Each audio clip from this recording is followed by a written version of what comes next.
Hey folks, this is CeeJayLerod's here to give you another weekly update on my personal health challenge. Well, this week has been a little different from the other weeks. I really didn't go running as much as I did previously.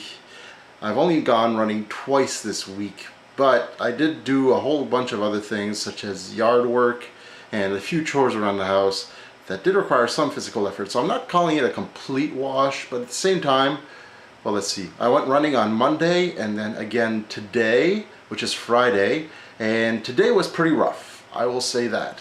Now, I don't have any before and after footage to this week, simply because, while I didn't feel it was really adding that much to it, but if you guys feel like this is something you guys want to watch, the before and after, feel free to let me know and I'll keep putting it on from now on. But I do plan on having other segments in here. I just need people to help me, film my stuff. I need stagehands. This is a big production. I should stop doing that. You really should. But yeah, I did run twice this week. Much the same results as always. It's getting a little better, but like I said, today I felt it. The running today, I felt like I hadn't been running for a while because, well, I hadn't, and it's pretty easy to fall off the wagon, so to speak. And that's why it's kind of important to keep up a schedule, like every 2 days, whether you're doing something else or not, you just go out and run for a bit. I also got some advice from one of my friends yesterday who does running on a regular basis, and he taught me a few things about stretches, which I probably will show you next week if I get some help filming. But one of the things that he also told me was how to run. He suggested, essentially, from what he's read, he's done some research into it, and he suggested running for a minute and then walking for a minute. So you run for a minute, even if you're not completely drained after that 1 minute, you just walk for 1 minute, and then you go running again for another minute, 1 minute, 1 minute. It's that 1 minute pause, that rest period that's important. Now eventually you'll probably feel like you can't even run that 1 minute. That means you should be walking for a little bit longer until you're properly rested, which is what I did. I'm not that good yet, and honestly, it's probably something that a lot of people are not that good with. So even if you go with like a 30-second 1 minute pause, 30-second 1 minute pause, that's fine too. The important part here is that eventually you will get better at it to the time until you can add time to that 1 minute of running. So you can do like 1 minute and 30 seconds of running and 1 minute pause. 2 minutes of running, 1 minute pause. 3 minutes of running, 1 minute pause, and so on. You always run the same kind of distance, although it's a good idea to vary the pattern a bit of where you're running, or else your legs just kind of get used to the highs and lows, the ups and downs of the road that you're running on.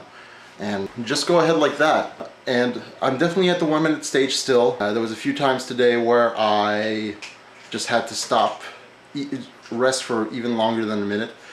And it's something that's, again, it's so gradual. Everybody's health is so different, and they're going to experience all this stuff in a much different way. I've had a few people tell me already that they're using my videos as inspiration for themselves running.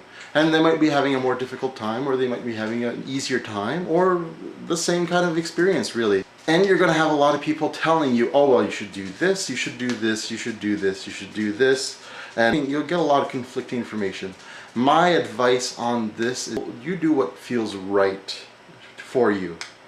Because there's a lot of experts that say a lot of different things. But I'm doing the 1 minute on, 1 minute off thing right now to give it a try. And I suggest you try out the different methods, and then you pick the one that suits you best.